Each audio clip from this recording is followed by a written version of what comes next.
মৌলবাদ ও আধুনিক সভ্যতার সংকট। ধর্মীয় মৌলবাদের প্রসঙ্গে যাবার আগে আমরা আধুনিক সভ্যতা বলতে কী বুঝি সেটা বোঝার চেষ্টা করলে ভালো হয়। আধুনিকতার নানান ধরনের মানে আছে। এখন উত্তরাধুনিক ভাবনাটাও আমাদের মধ্যে এসে গেছে। খুব সাদাসাপটাভাবে যদি আমরা বোঝার চেষ্টা করি তাহলে মধ্যযুগ কাকে বলে সেটা আমরা বোঝার চেষ্টা করতে পারি। মোটামুটি ৬০০-৭০০ খ্রিস্টাব্দ থেকে আরম্ভ করে ধরে নেওয়া যাক ফরাসি বিপ্লব পর্যন্ত একটা বড় প্রেক্ষাপট। আমরা মূলত পাশ্চাত্য দেশে, যাকে আমরা ওয়েস্ট বলে থাকি, তখনও পর্যন্ত জার্মানি, ফ্রান্স, অংশত ইংল্যান্ড, এদের দৃষ্টিভঙ্গির থেকে দেখা যে বিচারের ক্যাটাগরি, সেগুলো লাগিয়ে বোঝবার চেষ্টা করেছি যে এরা যথেষ্ট উন্নত। এই মডেলের প্রেক্ষিতে আমরা ভারতীয়রা কতটা উন্নত ছিলাম এটা বোঝা যাচ্ছিল না যতক্ষণ পর্যন্ত না আমরা ম্যাক্সমূলার সাহেবকে পেয়েছি। ম্যাক্সমূলার সাহেব জার্মানিতে যখন আমাদের শাস্ত্র জার্মান ভাষায় অনুবাদ করলেন, ও দেখালেন যে ভারতীয় সভ্যতা অনেক উন্নত ব্যাপার, তখন আমরা বুঝলাম যে আমরা অনেক উন্নত ছিলাম। তার আগে কিন্তু এই ব্যাপারটা নিয়ে চিন্তাভাবনার যথেষ্ট আলোড়ন দেখা যায়নি। আর্য বলে যেটা চলতো সেটা পুরোপুরি হিন্দু কিনা তা বলা যাবে না। যেমন আর্যদের কোনো জায়গাতেও আমাদের হিন্দু দেবদেবীর উল্লেখ নেই, যারা হিন্দু কনসেপ্টের মধ্যে নিজেদের জায়গা করে নিয়েছেন। এরকম আরও অজস্র উদাহরণ আছে। বিয়ের বাসরে যে সমস্ত কাণ্ডকারখানা হয় তা আর্যশাস্ত্রের বহু পুরনো জায়গাতেই পাওয়া যাবে না। সেগুলো প্রক্ষিপ্তভাবে তখনকার সমাজের মধ্যে থেকে আনা।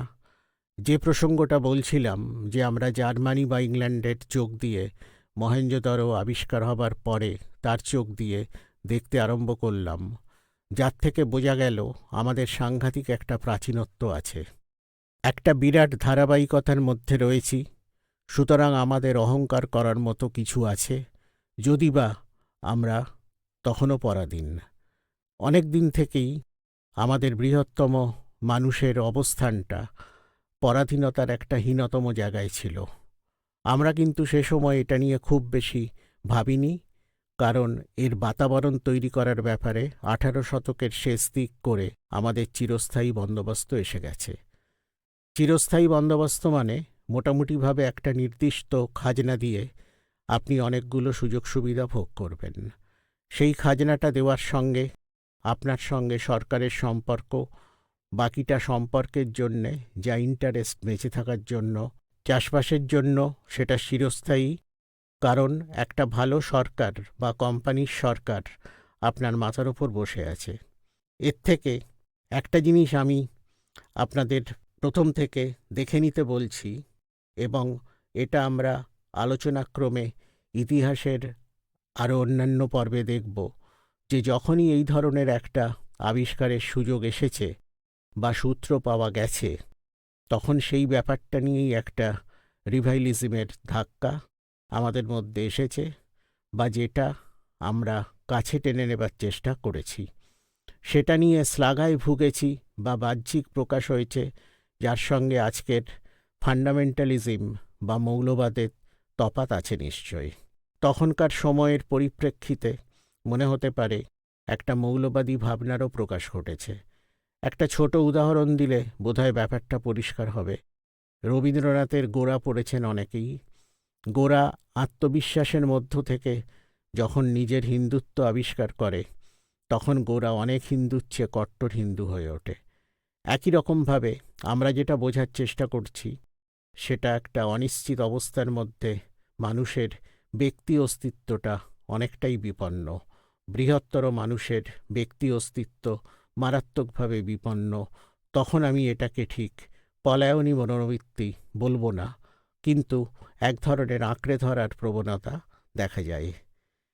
এই আঁকড়ে ধরার প্রবণতা ইতিহাসে কোন কোন পর্বে কোথায় পৌঁছেছে এটা দেখার পর আমরা মৌলবাদে আসব, এবং সেটা সত্যি কতটা সভ্যতার সংকট বা আদৌ সংকট কিনা তা বোঝার চেষ্টা করব। ফরাসি বিপ্লবের পর্যায়ে আমরা আধুনিক সভ্যতার বড় যে কথাটি পেয়েছি তা হচ্ছে সাম্য, মৈত্রী ও স্বাধীনতা। ফলে আবার পাশ্চাত্য দৃষ্টিভঙ্গি থেকে বলা হয় যে সিভিলাইজড ওয়ার্ল্ড বা সভ্য পৃথিবী যদি তৈরি হয়, তবে এই বাণীটা নিয়েই নিতে হবে, বাঁধতস্থ হতে হবে। নতুনভাবে পতাকা তৈরি হলো সাম্য, মৈত্রী ও স্বাধীনতার জন্য। মানুষে মানুষে বিভেদ থাকবে না, এরকম ধরনের একটা ভাবনা চিন্তা হলো, এবং প্রতীকী হলেও ধরে নেওয়া হলো যে সাম্য, মৈত্রী, স্বাধীনতা রাষ্ট্রীয় সমাজের আদর্শ হবে। ১৬০০ শতকের আগেই পাশ্চাত্য দেশগুলো, ওয়েস্ট যাকে আমরা বলবো, তারা পৃথিবীর বিভিন্ন বন্দরে নোঙর লাগিয়েছে প্রাথমিকভাবে ব্যবসা করার জন্যে, এবং যখন ব্যবসার অসুবিধা বোধ করেছে তখন সেই দেশ দখল করার জন্যে, এমনকি পারলে কিছুটা রাজস্ব নিয়ে যাবার জন্যে। আর ১৭৮৯ থেকে আরম্ভ করে ১৮০০-র গোড়া পর্যন্ত যখন আমেরিকার স্বাধীনতা বিপ্লব আর ফরাসি বিপ্লব পশ্চিমের চোখ দিয়ে এই দেশগুলোর কাছেই পৌঁছচ্ছে। খুবই অল্প মুষ্টিমেয় আমাদের দেশে সে সময়ে ৫% থেকে ১০% শিক্ষিত মানুষ ছিলেন, তাদের কাছেই পৌঁছচ্ছে, পৃথিবীর বিভিন্ন জায়গায় পৌঁছচ্ছে। যারা মোটামুটিভাবে এই ঔপনিবেশিক শাসনের শিকার, তাদের কাছে আন্দোলনের জন্যে মৌলবাদ নতুন এক ফর্মে দেখা দিল। সেটাকে যদি আমরা ন্যাশনালিজম বা জাতীয়তাবাদ বলি তাহলে খুব ভুল হবে না। রবীন্দ্রনাথ সেই ধরনের মৌলবাদী চরিত্রের জাতীয়তাবাদ সম্পর্কে বহুবার আপত্তি জানিয়েছেন, পৃথিবীর বহু মনীষী আপত্তি জানিয়েছেন, কারণ সেই জাতীয়তাবাদ এগোতে এগোতে এক সন্ত্রাসবাদী কাজকর্মের দিকে যায়। আমাদের দেশ যখন দেখব, তখন আমি তো সেই সন্ত্রাসবাদকে সমর্থন করবই। আমার দেশের বিনয় বাদল দীনেশ বা প্রফুল্ল চাকিকে আমি সমর্থন করব। যারা জীবন দেবার জন্য এগিয়ে গেছেন তাদের প্রতি আমরা শ্রদ্ধাও জানাব, এবং সমর্থন তো অবশ্যই থাকবে, মনের ভেতরে আন্তরিক শ্রদ্ধাও থাকবে, সব ঠিক। কিন্তু বোমাটা ছুঁড়তে গিয়ে যখন একজন নির্দোষ ইংরেজ মহিলা মারা যাচ্ছেন, তখন সাধারণভাবে সেই পাশ্চাত্যের তৈরি করে দেওয়া যে দৃষ্টিভঙ্গি আমাদের কাছে আছে, সেখান থেকে মনে হবে একটা অবিবেকী অথবা অমানবিক কাজ হচ্ছে। এভাবে ধর্মীয় মৌলবাদ একজনের কাছে যখন আঁকড়ে ধরার ব্যাপার, তখন অন্য একজনের কাছে কিন্তু সেটা প্রবল আপত্তিকর। মনে রাখতে হবে যে ফরাসি বিপ্লবের বাণী সাম্য, মৈত্রী, স্বাধীনতার বাণী, এটাকে সঙ্গে নিয়ে পৃথিবীর বিভিন্ন দেশগুলো যারা ঔপনিবেশিক শাসনের মধ্যে আছে, তারা জাতীয়তাবাদী আন্দোলনই করছে, কিন্তু তার চরিত্র এক ধরনের মৌলবাদী চরিত্র হয়ে যাচ্ছে। এখানে হিন্দু রিভাইলিজমের যে চরিত্রটা দেখেছি তা কিছুটা অদ্ভুত ধরনের। বঙ্কিমচন্দ্র চট্টোপাধ্যায়ের আনন্দমঠে খানিকটা রয়েছে, কালীমূর্তির সামনে দাঁড়িয়ে খড়গ বা তলোয়ার বা গীতা হাতে নিয়ে শপথ নিতে হচ্ছে। একজন দেশকে ভালোবাসে, সেটা শপথ করে অঙ্গীকার করে দেশের জন্য জীবন দেব, এই কথাটা আজ বলে বেরোতে হচ্ছে। এবার খুব ভাবনার বিষয় এই যে ২০০১ সালের শেষে যে সাম্য মৈত্রীর পরেও আমরা আরও যে ভাবনাকে এগিয়ে নিয়ে গিয়েছিলাম, সেখানে ব্যক্তির স্বাতন্ত্র্যকে বা ব্যক্তির অস্তিত্বকে পৃথিবীর মানুষ হিসেবে ভাবনা চিন্তার যে উল্লেখ ঘটেছে তার অংশীদার হিসেবে, একজন মানুষ হিসেবে কিন্তু সবটাই ধরে নেওয়া হচ্ছে। তাকে যে কোনো ধরনের আন্দোলনের সূত্রে আমরা কিন্তু টেনে নিয়ে আসছি একটা অঙ্গীকারের মধ্যে, এবং তার কাজকর্মকে আমরা এমনভাবে দেখছি যাতে তার চেহারার সঙ্গে আজকের মৌলবাদ অবশ্যই নয়, এটা ভুল করবেন না, এক ধরনের মৌলবাদী ভাবনা প্রকাশ পাচ্ছে, এই জন্যই যে এর বাইরে আর কিছু নেই। এটা করতে গিয়ে আমি মরতে পারি বা মারতে পারি, এটা মৌলবাদী ভাবনার মূল কথা, এবং এটা বিভিন্ন সময় বিভিন্ন পরিপ্রেক্ষিতে বিভিন্ন দেশের মধ্যে বিভিন্নভাবে আছে। আজকে কিন্তু খোলামেলাভাবে ব্যাপারটাকে ভাবার দরকার হয়ে পড়েছে। নিঃসন্দেহে আমি এটার সঙ্গে একমত যে ধর্মীয় মৌলবাদ আজ সারা পৃথিবীতে একটা অনিশ্চিত অবস্থা ঘনিয়ে এনেছে। এবার সংকট কতটা সেটা বোঝার চেষ্টা করি আসুন। এরপর ধরুন সরাসরি প্রথম বিশ্বযুদ্ধ, সমাজতান্ত্রিক বিপ্লব ঠিকমতো ঘটল না। সমস্ত সমস্যার সমাধানও হলো না, অংশত হলো। দ্বিতীয় বিশ্বযুদ্ধ হলো এবং তার পরিপ্রেক্ষিতে এই ঔপনিবেশিক দেশগুলো এক এক করে স্বাধীনতা পেতে আরম্ভ করল। কিন্তু এই পর্যায়ে একটা খুব বড় ব্যাপার ঘটে গেছে। সেই বড় ব্যাপারটা হচ্ছে সোভিয়েত রাশিয়ায় বিপ্লব হয়েছে, সোভিয়েত সরকার গঠন হয়েছে। 50 সালে চীনেও কমিউনিস্ট সরকার প্রতিষ্ঠিত হয়েছে। এতকাল ধরে বিভিন্ন রাষ্ট্রকে তার উন্নয়নের বিভিন্ন পর্যায়ে আমরা যেভাবে দেখতে পাচ্ছিলাম, অবশ্যই পাশ্চাত্যের চোখ দিয়ে তার থেকে একটা অবস্থান্তর ঘটল। পৃথিবীকে আমরা প্রথমে বাইপোলার ভাবলাম। একটা দিকে পশ্চিমী দুনিয়া এবং আমেরিকা, আরেকটা দিকে মোটামুটি কমিউনিস্ট দুনিয়া বলা যেতে পারে। এই পর্যায়ে আবার দেখুন একটা নতুন ধরনের মৌলবাদ তৈরি হচ্ছে, যদি সেটাকে মৌলবাদ বলেন, যে এর বাইরে আর কিছু হয় না। এ ব্যাপারে আমি আমার এক শ্রদ্ধেয় দাদুর কথা বলি, মহামহোপাধ্যায় যোগেন্দ্রনাথ বাগচি। সংস্কৃত কলেজের হেড অব দ্য ডিপার্টমেন্ট ছিলেন। আমাদের যে বয়স ও সময় ছিল, তখন তো কমিউনিস্ট না হলে খুব মুশকিল। মানে 25 বছর বয়স পর্যন্ত ছেলে কমিউনিস্ট হয়নি, এটা বড় দুশ্চিন্তার ব্যাপার ছিল। আমার কিছু চেনা মানুষ অবশ্য বলেন যে 35 বছরের পরও কমিউনিস্ট আছে, এটা আরেকটা দুশ্চিন্তার ব্যাপার। যাই হোক, সে প্রসঙ্গে যাচ্ছি না।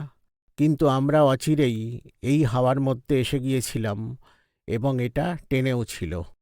চীনের গল্প বা সোভিয়েত রাশিয়ার ঘটনা আমাদের কাছে টেনেছিল।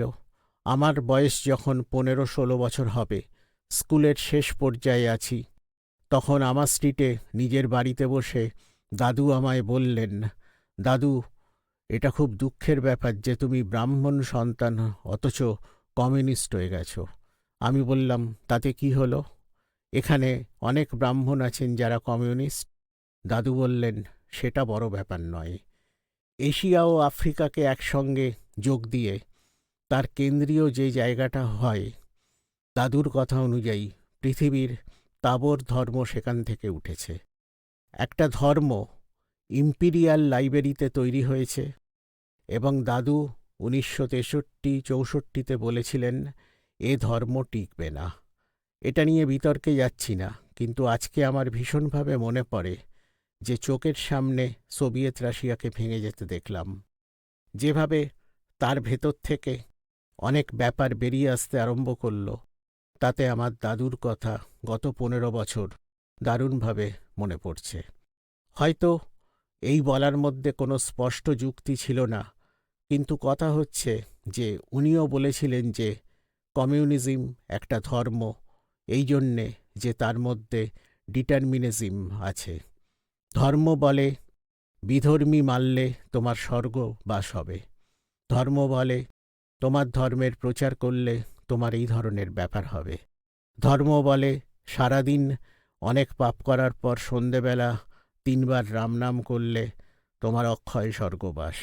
তাহলে ধর্ম কতকগুলো স্পেসিফাইড কাজকে বলছে, যা মানুষের ব্যক্তি অস্তিত্বের সঙ্গে কোনোভাবেই জড়িত নয়।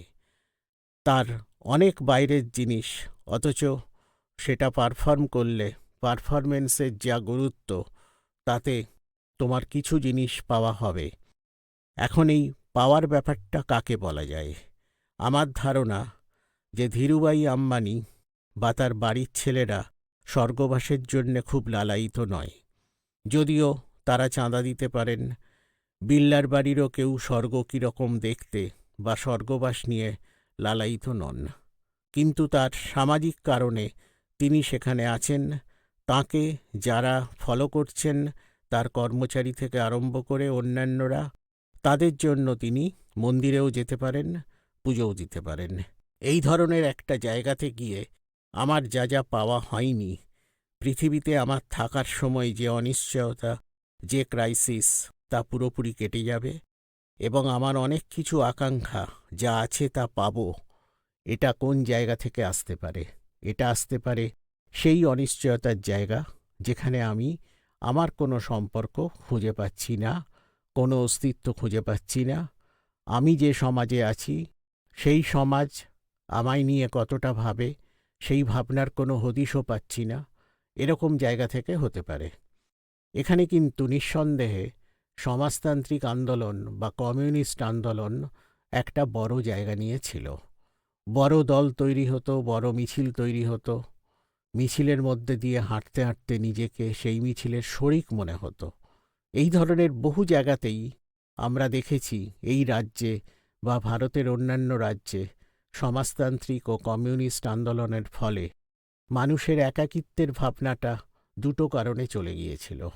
এক, একটা খুব শক্তিশালী রাষ্ট্র এলো, যা বলল তোমার ছেলের জন্যে তোমায় ভাবতে হবে না, সবই রাষ্ট্রের দায়িত্ব। দুই, তোমার চিকিৎসা, তোমার শিক্ষা, এমনকি তোমার সন্তানাদির ভরণপোষণের দায়িত্ব তোমার রাষ্ট্রের। এবং সবচেয়ে বড় কথা, যেটা মার্কস সাহেব বলে গিয়েছিলেন, পরবর্তীকালে আরও এগিয়ে নেওয়া হয়েছিল, তোমার ভেতরে সেরা যা কিছু আছে সেটা পার্টিকে দাও বা রাষ্ট্রকে দাও। ক্রমশ পার্টি এবং রাষ্ট্র সমার্থক হয়ে ওঠে। আমি সে প্রসঙ্গে যাচ্ছি না। বাস্তব ধারণায় ধর্ম বলতে আমরা বুঝব এইটা অর্জন করতে গিয়ে আমাদের বাইরে একটা কোনো কিছু পারফর্ম করছি, যা ব্যক্তি মানুষ হিসেবে আমার চেতনায় ভাবনায় সেভাবে নেই। স্বাভাবিক কারণে সোভিয়েত রাশিয়া যখন ভেঙে গেল, আমরা বলবো এই ধর্মীয় মৌলবাদের ঠিক আগের পর্ব, তৃতীয় পর্ব আজকে আমরা ঠিক যে ফর্মে দেখছি। ৮০ দশকের মাঝামাঝি সময় থেকে এই ভাঙনটা খুব স্পষ্ট হয়ে ওঠে। কিন্তু আমরা লক্ষ্য করব যে তার বহু আগেই একটা প্রসেস শুরু হয়েছিল। লাতিন আমেরিকায় শুরু হয়েছিল, আফ্রিকায় শুরু হয়েছিল। মৌলবাদী ভাবনা চিন্তা থেকে ছোটোখাটো ঝামেলা শুরু হয়েছিল।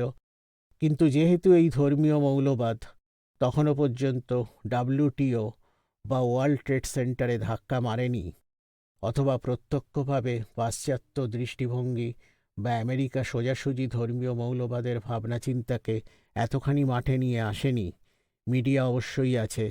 সেই কারণে সেই সময়কার ছোটোখাটো গোলমাল, মিশরে যেটা হচ্ছে, সোমালিয়াতে যেটা হচ্ছে, এমনকি মুর্শিদাবাদে 70-এর শেষাশেষি বা 80-র দশকে যারা ফকির আছে তাদেরকে মুসলমান সমাজ থেকে বার করে দেওয়া হয়েছিল বা বাউল টাউল গাওয়া বন্ধ করে দেওয়া হয়েছিল। এর মধ্যে অনেকগুলো ঘটনাই সংবাদপত্রে প্রকাশিত হয়েছে।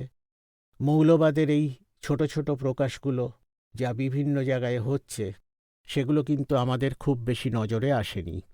ওড়িশাতে ধর্মীয় জিগির তুলে একজন খ্রিশ্চান ফাদারকে হত্যা করলেও সেটা কিন্তু মৌলবাদ হিসেবে এরকম ব্যাপকভাবে চোখে আসেনি।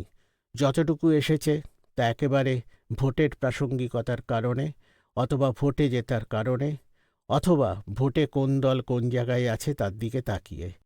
সারা পৃথিবী জুড়ে ধর্মীয় মৌলবাদের সংকট ঘনিয়ে আসছে, এটা কিন্তু ওয়ার্ল্ড ট্রেড সেন্টারে ধাক্কা না লাগলে বোঝা যেত না। হাতের কাছে যে কটা পরিসংখ্যান পেয়েছি তাতে দেখছি সোভিয়েত রাশিয়া ভাঙার আগে মস্কোতে বা তার আশেপাশে 30টা চার্চ ছিল। 93 সালের সমীক্ষায় দেখা যাচ্ছে সেখানে 184টা চার্চ এসে গেছে এবং নিয়মিত সেখানে প্রার্থনায় লোকেরা যাচ্ছে। 25 বছর বয়স যাদের, তারা সমীক্ষায় বলেছেন যে তারা আর নিরীশ্বর থাকতে চান না, তাদের এখনও চার্চের ওপর আস্থা আছে এবং তারা নিয়মিত সেখানে যেতে চান ইত্যাদি। এই অল্প বয়সের প্রসঙ্গটা কেন আনলাম সে সম্পর্কে পরে আসছি। এটা বলতে গিয়ে যে ধারণাটা হচ্ছে, স্টেট সম্পর্কে আমাদের যে ক্লাসিক্যাল ধারণা, ফরাসি বিপ্লবোত্তর যে স্টেটের ধারণা, সার্বভৌমত্বের যে ধারণা, সেটা দ্বিতীয় বিশ্বযুদ্ধে অনেক জায়গাতে ধাক্কা খেলেও পুনর্বিন্যাসের মধ্যে দিয়ে একটা স্টেট বা রাষ্ট্রই আমাদের প্রতিপালন করছেন, দেখছেন, যদিও বাস্তবে এটা বহু জায়গাতেই ঘটেনি। তৃতীয় বিশ্বের দেশগুলোতে তো ঘটেইনি, কারণ সেখানে দারিদ্র্য মারাত্মক ছিল। কমিউনিস্ট দেশগুলোতে এইসব ব্যাপার রাষ্ট্র খুব সুন্দরভাবে দেখছে এবং এরকম একটা ধারণা আমাদের মধ্যে অনেক দিন ছিল। কিন্তু সেই রাষ্ট্রটা যখন ভেঙে গেল, তখন বুঝতে পারা গেল যে সেখানেও মানুষ খুব একটা সুরক্ষিত ছিল না। সেখানেও আয়ের বৈষম্য মারাত্মক একটা জায়গাতে গিয়ে দাঁড়িয়েছে। এটাকে গ্রহণ করানোর জন্য চীন আজ তাদের নিজস্ব ফ্রি ট্রেডের কিছু এলাকা করেছে। সোভিয়েত রাশিয়াতে এরকম অনেক ব্যবস্থা হয়েছে এবং তার গোটা দেশই বলতে গেলে টুকরো টুকরো রাষ্ট্রের মধ্যে ভেঙে গেছে। এবং দুর্ভাগ্যক্রমে, বা এটা হয়তো আসার কথা, বা ইতিহাসের গতি, তার অনেকটাই কিন্তু ধর্মীয় মৌলবাদ নিয়ন্ত্রিত। অর্থাৎ কোন ধর্মের মানুষ কোন দিকে আছে তার মধ্যে এটা ঠিক হয়েছে। যুগোস্লাভিকিয়া 3 ভাগে ভাগ হয়ে গেল মূলত কিন্তু ধর্মীয় কারণে। এ ব্যাপারগুলো তো রাতারাতি আসেনি, এগুলো আগে ছিল। কিন্তু যেটা আমি বলতে চাইছি যে সোভিয়েত রাশিয়া আর আফগানিস্তানের যুদ্ধের পরিণতিতে এবং তার পরবর্তী পর্যায়ে এটা অল্প অল্প করে ভেসে ওঠা এবং চরম পরিণতি হিসেবে মৌলবাদকে বুঝে নেবার চেষ্টা, কিন্তু পাশ্চাত্য দৃষ্টিভঙ্গিতে আমরা যেভাবে পাচ্ছি, মিডিয়াতে সেভাবে পাচ্ছি, তা আদৌ সম্ভব হতো না যদি না ওয়ার্ল্ড ট্রেড সেন্টারে ওই ধাক্কাটা আমেরিকা না মারত। পৃথিবীর সব দেশেই একটা জিনিস লক্ষ্য করা যাচ্ছে যে মৌলবাদের ভেতরে যারা আসছেন তারা কিন্তু, আমরা ভাবি যে এটা তো অশিক্ষিত মানুষকে দিয়ে বললে হতো। অনেক বন্ধুবান্ধবের কাছে শুনি যে গ্রামেতে মৌলবি বা উলেমা বক্তৃতা দেবার পর লোকজন নাকি গরম হয়ে ওঠে। ঘটনাটা একেবারেই তা নয়। সাম্প্রতিককালের ঘটনা থেকে দেখছেন যে রীতিমতো বিজ্ঞানের সবচেয়ে উঁচু স্তরের শিক্ষায় শিক্ষিত মানুষও এই মৌলবাদের মধ্যে যাচ্ছেন শুধু টাকার জন্যে। এটা ভাবা খুব অন্যায় হবে। টাকার জন্যে এরকমভাবে শুধু মরতে রাজি হয়ে যাচ্ছে, এটা ভাবাও অন্যায় হবে। তার কারণ, একটা শিক্ষিত লোকের সাধারণ ডেভেলপমেন্টকে যদি সাধারণ ডেভেলপমেন্ট হিসেবেও ভাবি, তবে তার প্রাথমিক যে ব্যাপারটা মানুষ হিসেবেই থাকে তা হলো যে আত্মরক্ষার প্রয়োজন। তার নিজের বেঁচে থাকাটা সবার আগে দরকার। সেই বেঁচে থাকার ব্যাপারটা যেখানে বিপদাপন্ন হচ্ছে, সেই জায়গাতে সে একটা ধর্মের ভেতরে যাচ্ছে। কী কারণে যাচ্ছে সেটাই বলার চেষ্টা করি। অনিশ্চয়তা, ব্যক্তি একা হয়ে পড়েছে, সামাজিক পরিমণ্ডলে তার কোনো আত্মীয়তা নেই, রাষ্ট্র তাকে ঠিক সেভাবে দেখছে কিনা বোঝা যাচ্ছে না। এই ধরনের একটা অনিশ্চিত অবস্থার মধ্যে থেকে ধর্মীয় মৌলবাদ ঢোকার রাস্তা পাচ্ছে। এমনকি উচ্চশিক্ষিত মানুষদেরও এটার মধ্যে আনতে সমর্থ হচ্ছে। এটা আমাদের দেশেও দেখতে পাচ্ছি। আমাদের শিক্ষার পাঠ্যক্রম বদল টদল হয়ে যাচ্ছে, ইতিহাস বদলে ফেলার কথা হচ্ছে এবং অনস্বীকার্য যে ধর্মীয় মৌলবাদ কোথাও না কোথাও রিয়াক্ট করছে বলেই এই সমস্ত ভাবনা চিন্তাগুলো আসছে। একটা বাবা লোকনাথ বা একটা বাবা বালকনাথ বা এই ধরনের একটা কোনো জায়গা যেখানে 50,000 বা 1,00,000 শিষ্য হলে একটা কীর্তনের দিন গিয়ে নিজেদের মধ্যে কথা হবে, হয়তো কিছু ব্যবসায়িক সম্পর্ক হবে, অন্য ধরনের আদান প্রদানের মধ্যে দিয়ে একটা কমিউনিটি ভাবনা আসছে। কাদের মধ্যে আসছে? মূলত আসছে কিন্তু গ্রাম থেকে, যারা আপরুটেড হয়ে শহর বা আধা শহরে এসে ভিড় করছে, খানিকটা শিক্ষা পাচ্ছেন, খানিকটা শিক্ষায় শিক্ষিত হচ্ছেন, অথচ কাজের জোগান নেই বা অন্য ধরনের কোনো সংস্থান নেই। সমাজে ঠিক তার জায়গা কোথায় সেটা তারা নিজেরাই বুঝতে পারছেন না।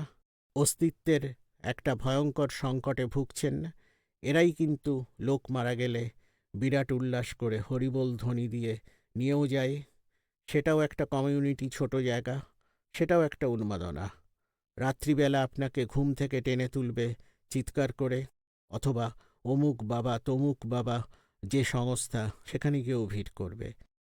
এটাও কিন্তু ওই একই ধরনের উন্মাদনার জায়গা থেকে আসছে। সেই উন্মাদনার আমরা একটা উদাহরণ দেখেছিলাম। একজন মহাত্মা সাধু মারা গেছেন, অথচ তিনি নাকি মারা যেতে পারেন না এমন ধারণায় তার ডেড বডি বেশ কয়েকদিন আটকে রাখা হয়েছিল। আমাদের ভারতবর্ষে বিভিন্ন প্রান্তে যে উপজাতির মানুষরা রয়েছেন, তাদের ধর্মান্তকরণের যে প্রক্রিয়া গত 50 বছরে ঘটেছে, তাদের শিক্ষা দীক্ষার প্রসার ঘটছে, তাদের ভাবনা চিন্তার প্রসার ঘটছে, তাহলে বুঝবেন যে কনভার্সান এই জনসংখ্যার চেহারাটাতে দেখছি সেটা কিভাবে বদলে যাচ্ছে। মার্কস যেটা সাংঘাতিকভাবে বলেছিলেন যে ভারতবর্ষে কে রাজা টাজা হলেন তা নিয়ে এখানের প্রজাদের কিছু যায় আসে না। লক্ষ লক্ষ সৈন্য রাস্তার ওপর দিয়ে চলে যাচ্ছে, এরপর আবার সৈন্য আসছে, কে বদল টদল হলো এসব জানে না। মানুষ জানে একজনকে খাজানা দিতে হবে, বছরে এই সময়তে বৃষ্টি হবে, তার ফসল কাটতে হবে, ইত্যাদি ইত্যাদি। তবু কম বেশি পৃথিবীর সব দেশগুলোতেই যারা শিল্প বিপ্লবের সুফল প্রথমে পেয়েছে, তাদের কথা বাদ দিয়ে বলছি যে ব্যাপারটা এই রকম। এখন তাদের একটা এক্সপোজার 1950 সালের পরবর্তী সময় থেকে ঘটতে আরম্ভ করে, যারা কিন্তু আজ ধর্মীয় মৌলবাদ পৃথিবীর যে প্রান্তে যেভাবেই থাকুন না কেন তার ধারক এবং বাহক। সেখানেও একটা মজার ব্যাপার, 50-এর দশকে ধরে নিন যে আমরাই এসেছি, আমাদের জন্যে তখন পর্যন্ত ধর্ম হিসেবে কমিউনিজম ছিল, বাইপোলার ওয়ার্ল্ড ছিল, বা ধরে নেওয়া যাক ধনতান্ত্রিক ব্যবস্থাই আমাদের সামনে ছিল। টেকনোলজিক্যাল উন্নয়নের মধ্যে দিয়ে নিজেদের কোথাও একটা সেটেল করব, এরকম ভাবনাও ছিল।